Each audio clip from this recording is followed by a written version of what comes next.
Hello guys नमस्कार साथियों, आप सभी का स्वागत है निर्माण आईएएस के इस प्लेटफॉर्म पर। और दोस्तों, मैं हूं आपके साथ आजाद। आप लोगों को जैसा कि पता है, हम लोग पॉलिटी की क्लासेस डेली करते चले आ रहे हैं। अब हम एक नई शुरुआत करने के मूड में हैं और वो नई शुरुआत वास्तव में आप लोगों की डिमांड पर ही की जा रही है।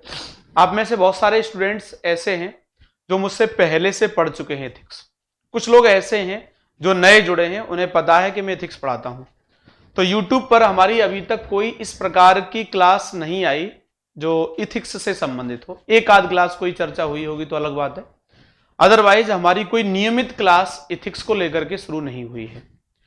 तो इथिक्स को लेकर के आज मैं खास बातचीत करने वाला हूं कि हम इथिक्स के बारे में क्या कुछ सोच रहे हैं और इथिक्स को लेकर के क्या क्या चीजें हैं जिन पर हमें डिस्कशन करना चाहिए। ठीक है, तो जैसा कि चूंकि आप लोगों को पता है, आप यूपीएससी की तैयारी कर रहे हैं या किसी स्टेट पीसीएस की तैयारी कर रहे हैं, तो आप जब अपना सिलेबस देख रहे होंगे तो आपको सिलेबस में इथिक्स दिख रहा होगा। अगर आपके सिलेबस में मेंशन है इथिक्स तो फिर आपके लिए ये क्लास हो जाएगी उपयोगी। तो अगर आपके सिलेबस में इथिक्स मेंशन है तो आप इस क्लास को ध्यान से सुनिए। ये आज की क्लास जो है वो एक स्ट्रेटजी सेशन होने वाला है, यानी एक रणनीति का सत्र होने वाला है जिसमें हम रणनीति डिस्कस करेंगे। और ये सेशन ज्यादा से ज्यादा 15 से 20 मिनट का होगा, क्योंकि मैंने आपकी सहूलियत के लिए कुछ टर्म जो मुझे समझाने वो मैंने पहले से बोर्ड पर लिखे हुए हैं। तो ज्यादा समय लगेगा नहीं, 15 मिनट में हम अपनी पूरी बात कर लेंगे और फिर आगे की क्या कहानी होगी वो सब आपको पता लग जाएगी। तो जैसे आपने देखा होगा, इथिक्स का ऑफिशियली जो नाम सिलेबस में यूपीएससी के सिलेबस में मेंशन है वो इथिक्स इंटीग्रिटी एंड एप्टीट्यूड, यानी इथिक्स के लिए हम नैतिकता टर्म भी यूज करते हैं और नीति शास्त्र भी करते हैं। तो आपको क्या ध्यान रखना है, नैतिकता, सत्यनिष्ठा और अभिरुचि, ये आपके सिलेबस में दिया है, लेकिन पॉपुलरली लोकप्रिय भाषा में हम इसे इथिक्स ही बोल देते हैं केवल। ठीक है, चलिए तो समझते हैं हम इथिक्स में क्या समझने वाले हैं। वैसे तो बहुत सारे स्टेट पीसीएस हैं जहां पर ये पूछा जाता है, जैसे यूपी पीसीएस, आरएएस, एमपी, इन जगहों पर जो स्टेट पीसीएस हैं वहां पर भी इथिक्स पूछा जा रहा है। लेकिन मैं एक एग्जांपल लेकर के चल रहा हूं यूपीएससी का। जब हम यूपीएससी का इथिक्स पढ़ लेते हैं तो बाकी जो इथिक्स है उन्हें डील करने में ज्यादा हमें प्रॉब्लम आती नहीं है, क्योंकि इथिक्स का जो सिलेबस यूपीएससी में दिया हुआ है वो बहुत वास्ट सिलेबस है कंपेरेटिवली।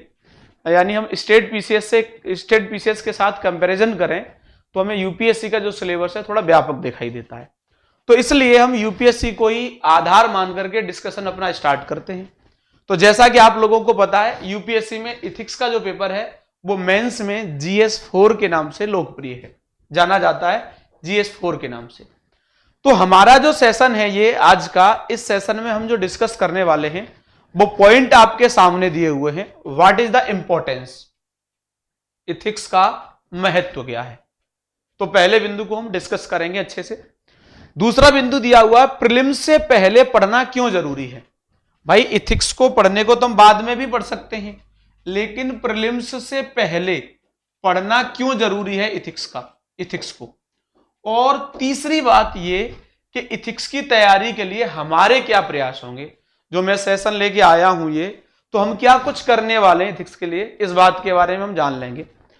चौथी और अंतिम बात हमारी आज के डिस्कशन की ये रहेगी कि 2024 के बाद कुछ बच्चे एग्जाम देने वाले होंगे, कुछ तो इसी वर्ष अपीयर हो रहे होंगे, तो उनके लिए काम की बात कहां पर होगी, प्रीलिम से पहले वाले टॉपिक में। दूसरी बात यह कि 2024 के बाद जिन्हें एग्जाम देना है उनके लिए यह माइलस्टोन, मील का पत्थर कैसे साबित हो सकता है, we will discuss about that.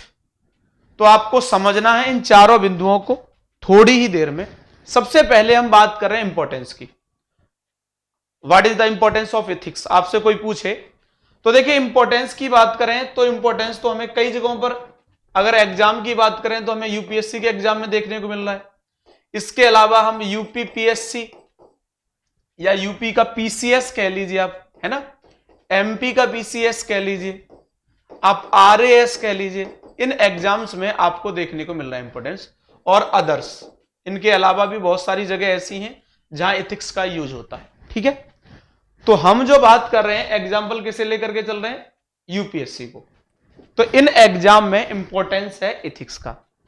Exam के पॉइंट ऑफ व्यू से। लेकिन बात करें इन एग्जाम के अंतर्गत, तो हम मान लेते हैं यूपीएससी को हमने एग्जाम्पल लिया है, यूपीएससी को हमने एग्जाम्पल लिया है, तो एग्जाम के अंदर हमें कहां देखने को मिलता है। तो ठीक है, इसके लिए हम एक दूसरा पेज ले लेते हैं और देखते हैं यूपीएससी। क्योंकि आप लोगों को यह बात अच्छे से पता होगी कि यूपीएससी की परीक्षा जो है वो 3 चरणों में संपन्न होती है, और इन तीनों चरणों के बारे में भी आपको हल्की फुल्की सतही जानकारी तो होगी ही। जैसे पहला जो लेवल है एग्जाम का, उसको हम प्रीलिम्स कहते हैं। क्या कहते हैं? प्रीलिम्स। दूसरा जो लेवल है इसे मेंस कहते हैं, और वास्तव में इस परीक्षा का मेन एग्जाम भी यही है जिसे हम मेंस कह रहे हैं। इसके बाद आपका पर्सनालिटी टेस्ट होता है जिसे हम इंटरव्यू, लोकप्रिय भाषा में हम इसे इंटरव्यू कहते हैं। अब हम देख रहे हैं कि एथिक्स का इंपॉर्टेंस यूपीएससी के प्रीलिम्स में है या नहीं है। तो जी हां, प्रीलिम्स में इसका इंपॉर्टेंस सिर्फ इतना है कि आपको डायरेक्टली सिलेबस में मेंशन नहीं है तो आपको लगेगा कि नहीं है, लेकिन 1-2 क्वेश्चन अगर आपने एथिक्स को अच्छे से पढ़ा हुआ है तो प्रीलिम्स में आपके 1 से 2 क्वेश्चन जरूर बन जाएंगे। प्रीलिम्स में आपके 1 से 2 क्वेश्चन जरूर बन जाएंगे अगर आपने सिलेबस को अच्छे से पढ़ा है तो। मैं आपको एग्जांपल बता देता हूं। मेरी क्लास पिछली जो है उसमें मैं बता रहा था आपको मिताक्षरा और दाय भाग के बारे में, और वहीं से एक क्वेश्चन बन गया जो अमूमन सब्जेक्ट्स में नहीं पढ़ाया गया था, जो मैंने इथिक्स में पढ़ा दिया था, और वो जो बच्चे इथिक्स पढ़े थे उनका वो क्वेश्चन सही हो गया था क्योंकि उन्होंने इथिक्स पढ़ा था। तो इथिक्स अगर आपने पढ़ा है तो आपको प्रीलिम्स में ये हेल्प मिलेगी कि आपके 1 से लेकर के 2 क्वेश्चन सही हो जाएंगे।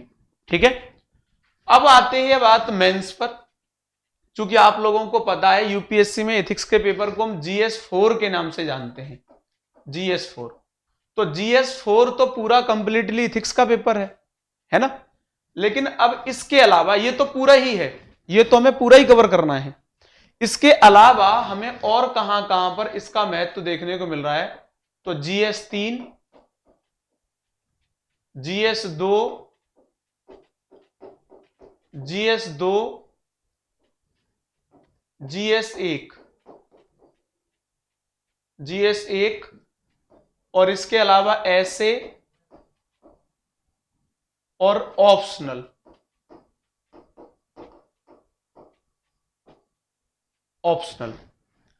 समझिए जीएस पेपर 4 तो आपका पूरा कंप्लीट हो गया, लेकिन जब जीएस पेपर 3 आप पढ़ते हैं तो इसमें आप पढ़ते हो एनवायरमेंट। तो एनवायरमेंटल एथिक्स आजकल ट्रेंड में है। एनवायरमेंटल एथिक्स, जब आप एनवायरमेंटल एथिक्स पढ़ोगे तो जाहिर सी बात है आप एनवायरमेंट पढ़ोगे, इसका हेल्प आपको कहां मिलेगा? जीएस पेपर 3 में। इसके अलावा आप साइंस एंड टेक्नोलॉजी पढ़ते हो, तो साइंस और टेक्नोलॉजी पढ़ते टाइम आप स्पेस एथिक्स पढ़ते हो, बहुत सारे टेक्नोलॉजी से रिलेटेड एथिक्स हैं तो वो पढ़ते हो आप, तो आपको फिर जीएस 3 में हेल्प होगी। बहुत सारे हम ट्रेड रिलेटेड इश्यूज देखते हैं, व्यापार से संबंधित, जो इकोनॉमी में कनेक्ट होते हैं, इस वजह से हमें जीएस पेपर 3 में इसकी हेल्प मिलेगी। थोड़ी ही मिले लेकिन मिलेगी। इसके अलावा हम बात करें अगर जीएस पेपर 2 की, तो जीएस पेपर 2 में जैसा कि आप लोगों को पता है पॉलिटी, गवर्नेंस और आईआर, इस सेक्शन में हमें ये इथिक्स का थोड़ा सा रोल मिलेगा देखने को। पॉलिटी में हमें ऐसी जगह पर देखने को मिलेगा रोल जहां हम कहें कि कंसेप्चुअल हम अंडरस्टैंडिंग बनाने की कोशिश कर रहे होंगे, वहां इथिक्स की हमें हेल्प की जरूरत पड़ेगी। जैसे लॉज, रूल्स, रेगुलेशंस, इंस्ट्रक्शंस, ये सब क्या है और इनके बीच में एक दूसरे से अंतर क्या है, इस बात को जब हम डिस्कस करेंगे तो हमें यहां लगेगा कि हाँ पॉलिटी में कनेक्ट हो रहा है। और जाहिर सी बात है गवर्नेंस में तो इसमें एक पोर्शन है, अच्छा खासा रोल है इथिक्स में गवर्नेंस वाला, यानी गवर्नेंस इथिक्स। और इसके अलावा इंटरनेशनल इथिक्स भी होती है ना, या इंटरनेशनल इश्यूज से रिलेटेड इथिक्स है, तो इसलिए हमें जीएस पेपर 2 में जुड़ता हुआ दिखाई देगा। फिर बात आती है जीएस पेपर 1 की। तो जीएस पेपर 1 में हम देखते हैं सोशल इश्यू। क्या देखते हैं? Social issue. Social issue history, इन जगहों पर हमें जीएस पेपर 1 में हेल्प मिलेगी। जैसे अभी 2 वर्ष पहले ही एक क्वेश्चन पूछा, भारत में मानवीय मूल्यों से जोड़ करके एक क्वेश्चन पूछा। और अगर आपने इथिक्स की क्लास में, जो लोग मुझसे पढ़े होंगे उन्हें पता होगा कि अगर हमने इथिक्स की क्लास में ह्यूमन वैल्यूज वाले टॉपिक को अच्छे से पढ़ा है तो वो क्वेश्चन इजीली डील हो गया होगा। तो ऐसे ही आपको ध्यान रखना है कि यहाँ सोशल इशू में बहुत सारे प्रथाएं, परंपराएं, मूल्य, इनसे जोड़ करके प्रश्न पूछे जाते हैं, तो वो प्रश्न आप डील करने की स्थिति में रहेंगे। या कोई अलग तरह का प्रश्न है तो उसमें थोड़ी सहजता होगी आपको, अगर एथिक्स पढ़े रहेंगे तो। हिस्ट्री में भी कुछ चीजें ऐसी हैं जो ओवरलैप करती हैं, जैसे मान लीजिए बुद्धिज्म, जैनिज्म, बेसिक जो इंफॉर्मेशन है वो तो कॉमन ही है ना। ऐसा तो है नहीं कि बुद्ध ने जब घर छोड़ा उसको हिस्ट्री में कुछ और बताया जाएगा, यहां कुछ और बताया जाएगा। घर छोड़ने का जो मतलब समझा गया वो हिस्ट्री में भी वही समझा गया, इथिक्स में भी वही समझा जाएगा। गांधी जी के 7 पापों की संकल्पना है, उसको अगर हम इथिक्स में समझ रहे हैं तो यहां भी वही है, अगर हम हिस्ट्री में पढ़ रहे हैं तो वहां भी वही है, सेम है, तो अंतर आएगा नहीं। इसलिए हमें सोशल इशू और हिस्ट्री दोनों जगहों पर इसका हेल्प मिल सकता है। बात आती है ऐसे की, तो आजकल ट्रेंड कुछ बदलता सा जा रहा है। यूपीएससी में ऐसे फिलोसफिकल, इथिकल, सोशलॉजिकल, पॉलिटिकल ऐसे ऐसे बढ़ रहे हैं लगातार। तो हमें ऐसे ऐसे जो इथिकल हैं, इथिकल या फिलोसॉफिकल हैं या पॉलिटिकल हैं या सोशलॉजी से रिलेटेड है, तो वहां पर हमें हेल्प मिल सकती है। ऑप्शनल की बात करें तो जिन बच्चों का ऑप्शनल पीएसआईआर है, जो लोग पीएसआईआर चूज किए हैं या सोशियोलॉजी चूज किए हैं या हिस्ट्री चूज किए हैं, इन ऑप्शनल में भी आप देखेंगे कुछ कुछ चीजें आपको यहां से मिल जाएंगी। या आपने पवेड चूज किया हुआ है, पवेड, तो आपको यहां हेल्प मिलेगी। ठीक बात है, हमने मेंस को भी समझ लिया कैसे हेल्प मिलने वाली है। देन हम जाते हैं इंटरव्यू में। तो इंटरव्यू में आप लोगों को पता है कि आपसे क्वेश्चन कभी कभी सिचुएशन बेस्ड या केस स्टडी टाइप के पूछ लिए जाते हैं। उन्हें आप तभी अच्छे से डील कर पाओगे जब आपने इथिक्स अच्छे से पढ़ा होगा। दूसरी बात, आपसे कुछ ऐसे क्वेश्चन पूछे जाएंगे जो टर्म्स पर बेस्ड होंगे। मान लीजिए इथिकल टर्म पूछ लिया आपसे या 2 टर्म्स के बीच में डिफरेंस पूछ लिया, तो आप तभी डील कर पाएंगे जब आपने इथिक्स को बहुत अच्छे से पढ़ा होगा। ठीक है, चलिए तो फिर हमारा ये वाला टॉपिक हो गया क्लियर कि इंपॉर्टेंस क्या है। अब हम ये देख रहे हैं दूसरे टॉपिक पर, व्हाई नीड बिफोर प्रीलिम्स, यानी जो बच्चे इस बार प्रीलिम्स देने जा रहे हैं उन्हें पहले से अगर उन्होंने तैयार किया हुआ है इथिक्स तो उन्हें क्या क्या फायदा मिल सकता है। पहली बात, 1-2 क्वेश्चन मिल जाएंगे पीटी में, जैसा मैंने आपको बता दिया है। दूसरी बात, एक होलिस्टिक अप्रोच मिलेगी, हमें एक बहुत व्यापक दृष्टिकोण मिल जाता है जिससे हम जो क्वेश्चन नहीं आ रहा होता है, यहां जहां कंफ्यूजन की स्थिति में होते हैं, उन्हें भी कभी कभी डील कर लेते हैं होलिस्टिक अप्रोच से। तो इथिक्स पढ़ने का फायदा एक हमें यह होता है कि हमारी अप्रोच जो है वो व्यापक हो जाती है। तीसरी बात यह है कि कॉन्फिडेंस, हमें अपनी नॉलेज को लेकर के ये कॉन्फिडेंस आ जाता है कि वास्तव में हमने बहुत कुछ पढ़ रखा है, हमें डरने की जरूरत नहीं है। जितना हम पढ़ के आए हैं अमूमन उतना ही बाकी लोग भी पढ़ के आए हैं, इसलिए घबराना नहीं है। ये कॉन्फिडेंस देता है हमें। जब इथिक्स हमने पढ़ लिया तो हमें उसकी नॉलेज है और ये हमें कॉन्फिडेंस दे रहा है। ये बात हमें ध्यान रखनी है।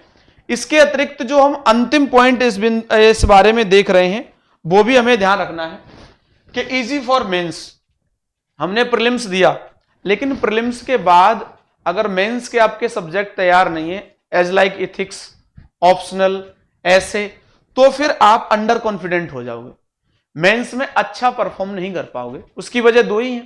पहली तो आपने सब्जेक्ट पढ़े नहीं है, दूसरी जिन सब्जेक्टों में आपने पढ़ा है वहां भी कॉन्फिडेंस कम होने की वजह से आप परफॉर्म नहीं कर पाएंगे। तो आप अगर प्रीलिम्स से पहले तैयार कर लिए हैं तो आपके लिए ये बहुत अच्छी बात है। नहीं तो आप बीच बीच में जब जब टाइम मिल रहा है तो मैं छोटे छोटे वीडियो बनाऊंगा, आप देखते रहिएगा। ठीक है, तो ये हो गया प्रीलिम्स से पहले का। अगला टॉपिक हमारा जो इसमें डिस्कस करना है, efforts bye me and platform, यानी मेरी तरफ से या हमारी इस संस्था की तरफ से आप लोगों के लिए क्या प्रयास किए जा रहे हैं उसको भी जान लेते हैं। तो मेरी तरफ से या इस संस्था की तरफ से आप लोगों के लिए प्रयास किए जाएंगे एज लाइक स्ट्रेटजी सेशन। हम इथिक्स की रणनीति को लेकर के वीडियो बनाते रहेंगे। मैं इथिक्स की रणनीति को लेकर के आपके सामने वीडियो लाता रहूंगा समय समय पर। आप उन्हें देख करके सेल्फ असेसमेंट करते रहें, आत्म मूल्यांकन करते रहें, और जहां जहां कमी लगे वहां पर सुधार करिए। जहां लगे आपसे कि हम आपकी हेल्प कर सकते हैं तो हेल्प आप मांगिए। हम छोटे छोटे शॉर्ट वीडियो, क्योंकि आजकल रील का जमाना ज्यादा आ गया है ना, छोटे छोटे शॉर्ट वीडियो हम बनाते रहेंगे। तो शॉर्ट वीडियो में हवाबाजी तो नहीं करेंगे, शॉर्ट वीडियो बहुत ज्यादा यूजफुल होंगे क्योंकि ये based on terms, ethical terms जो हैं उन पर बेस्ड होंगे। व्हाट इज इंटीग्रिटी, हमें 1 मिनट में इंटीग्रिटी एक्सप्लेन कर दिया हमने। What is the importance of aptitude in civil service, तो हमने ये बता दिया। तो ये 1-1 मिनट में हम कुछ टर्म्स पर बेस्ड शॉर्ट्स वीडियो बनाते रहेंगे, जो आपको देखोगे तो आपको 1 मिनट में जानकारी प्रदान करेगा। खैर, अगला मसला जो आता है मेन, वो ये है कि हम टॉपिक वाइज जो इंपॉर्टेंट टॉपिक हमें लग रहे हैं, सॉरी टॉपिक में जो इंपॉर्टेंट सब टॉपिक लग रहे हैं उन पर बेस्ड हम क्लासेस लेते रहेंगे। और ये क्लासेस हमारी वीक में लगभग 4 दिन आपको मिलेगी। कितने दिन? वीक में 4 दिन आपको ये क्लास मिलेगी। अगली बात जो आ रही है वो ये है अप्रोच की, कि हम इसको अप्रोच कैसे करें। तो अप्रोच करने के लिए आपको ध्यान रखना है how to handle case study. Approach में हम कैसे केस स्टडी को हैंडल करें, तो हम इस जगह पर आपकी हेल्प करेंगे। कुछ केस स्टडी को मैं आपको होमवर्क के टाइप में दिया करूंगा, जो आप लोग सॉल्व कर लिया करोगे, फिर उन्हें बाद में मैं भी सॉल्व करके बताया करूंगा आपको वीडियो के माध्यम से। इसके अलावा हम रिवीजन के बारे में बात करेंगे कि जो मेन कंटेंट है आप उसको रिवीजन कैसे करें, इसमें हमारी तरफ से हेल्प रहेगी। तीसरी बात ये इसमें कि आंसर राइटिंग हम कैसे करें। आंसर राइटिंग करने में अगर दिक्कत आ रही है आपको, तो वहां कैसे आप हमसे हेल्प लेके इंप्रूवमेंट ला सकते हैं। अगली बात और अंतिम बात वो है कि माइलस्टोन फॉर अपीयरिंग आफ्टर 2024। जो लोग 2024 के बाद एग्जाम में शामिल होंगे, वो चाहे 2025 में हो, 26 में हो, 27 में, 28 में, कभी भी होने वाले हैं जो बाद में, उनके लिए ये माइलस्टोन मील का पत्थर कैसे बन सकता है। तो इस बात को आप ध्यान से समझिए। पहली बात, हमें अंडरस्टैंडिंग डेवलप करनी होती है। कभी भी कोई सब्जेक्ट पढ़ते हैं तो उसके टॉपिक्स पर, उसके टर्म्स पर, उसके कंसेप्ट्स पर, तो हम जब हमारे पास टाइम है प्रॉपर, तो प्रॉपर टाइम देकर के हम अंडरस्टैंडिंग, अपनी समझ विकसित करेंगे। जब हमारी समझ विकसित हो जाती है किसी टॉपिक को लेकर, तो फिर हम एनालिसिस कर पाते हैं। क्या कर पाते हैं? एनालिसिस, हम मूल्यांकन कर पाते हैं। तो आपको एनालिसिस करने का टाइम मिलेगा अंडरस्टैंडिंग के बाद। और जब आपकी समझ अच्छी है, एनालिसिस कर पा रहे हैं, फिर आप आंसर राइटिंग प्रैक्टिस करेंगे तो आपका परफॉर्मेंस इंप्रूव हो जाएगा। अगली बात, अगर इसके बाद भी आंसर राइटिंग अच्छी नहीं हो रही है, तो जाहिर सी बात है आपके अंदर डाउट्स क्रिएट होंगे। तो हम आपके साथ हैं डाउट सॉल्व करवाने के लिए। कोई भी दिक्कत हो आप कमेंट बॉक्स में बताइए, या जहां भी आप जुड़े हुए हैं हमसे, आप वहां बताइए। इसके अलावा जब डाउट सॉल्व हो जाएगा आपका, अर्थात अब आप ज्यादा प्रैक्टिस करने की स्थिति में आ जाएंगे, तो आप मोर प्रैक्टिस, ज्यादा से ज्यादा प्रैक्टिस पर ध्यान दें। You know very well, mains exam पूरी तरह से मैं कह सकता हूं कि प्रैक्टिस का खेल है। आपके पास नॉलेज कितनी है वो मैटर करती है, लेकिन इसकी तुलना में प्रैक्टिस ज्यादा मैटर करती है। अगर आपने प्रैक्टिस अच्छी की हुई है तो आप अच्छा कर जाएंगे। और तीसरी बात, जब आपने अच्छे से प्रैक्टिस कर ली है, तो फिर आपको नए नए एंगल्स देखने को मिलेंगे कि हम कहां कहां इसको कनेक्ट कर सकते हैं, या कहां कहां से इसमें अपडेट कर सकते हैं। तो एक चीज आती है कि रिलेट विद करंट अफेयर। लोग ये कह देते हैं इथिक्स में तो क्या ही करंट अफेयर होगा। हम करंट अफेयर से रिलेट कर सकते हैं इथिक्स को। तो जो जो करंट में हमें एग्जांपल्स दिख रहे हैं, उनको हम अपने आंसर में पुट कर सकते हैं और अपने आंसर की क्वालिटी को इंप्रूव कर सकते हैं। तीसरी बात ये आती है कि जब हम अच्छे से पढ़ रहे होते हैं, करंट से रिलेट कर लेते हैं, तो फिर हम अपने आंसर को या अपने पढ़ते टाइम टॉपिक को अदर सब्जेक्ट के साथ में इंटरलिंक करना सीख जाते हैं। जैसे इथिक्स है, इथिक्स का कोई टॉपिक है, आपको दूसरे किसी सब्जेक्ट से इंटरलिंक करना है, कर लेंगे, तो इससे और क्वालिटी इंप्रूव हो जाएगी। इसके बाद हम देखेंगे कि हमारा जो प्रेजेंटेशन है वो इनहांस हो जाएगा, यानी जो हमारा प्रस्तुतिकरण है वो अच्छा हो जाएगा, क्योंकि हमने करंट से भी इंटरलिंक कर दिया, हमने अदर सब्जेक्ट से भी इंटरलिंक या कंपैरिजन कर दिया, तो हमारा प्रेजेंटेशन इनहांस हो जाएगा। और इसके बेस पर हम कह पाएंगे कि हमारे पास जो नॉलेज आएगी वो क्लासिफाइड नॉलेज आएगी, वर्गीकृत नॉलेज आएगी। और वर्गीकृत नॉलेज हमें फायदा करती है कि कौन सी चीज हमें प्रीलिम्स में काम आएगी, कौन सी बात हमें मेंस में काम आएगी, कौन सी बात हमें इंटरव्यू में काम आएगी, और कौन सी बात हमें माहौल बनाने में काम आएगी। जब आप इस लेवल पे पहुंच जाते हो, जब आप अपने ज्ञान का वर्गीकरण कर पाते हो, तो आप पहचान पाते हो वास्तव में कि हम किस वाले ज्ञान से किस जगह पर काम कर सकते हैं। ठीक है, तो ये हमारा कार्यक्रम है। इस कार्यक्रम की शुरुआत बहुत ही जल्दी आपको देखने को मिलेगी, लेकिन आपको यह ध्यान रखना है कि अभी होली के बाद इस प्रोग्राम पर हम 1-2 सेशन और ले सकते हैं, या आपको इससे संबंधित कोई टर्मिनोलॉजी पर बेस्ड वीडियो मिलेगी, लेकिन आपको सबको देखना है और ज्यादा से ज्यादा इस सेशन को जहां भी आप ग्रुप्स में जुड़े हैं वहां शेयर करना है। ठीक है, तो चलिए फिर आज के लिए इतना ही करते हैं, फिर मुलाकात होगी किसी और सेशन में। तब तक आप ख्याल रखिए अपना और अपनों का। Thank you so much.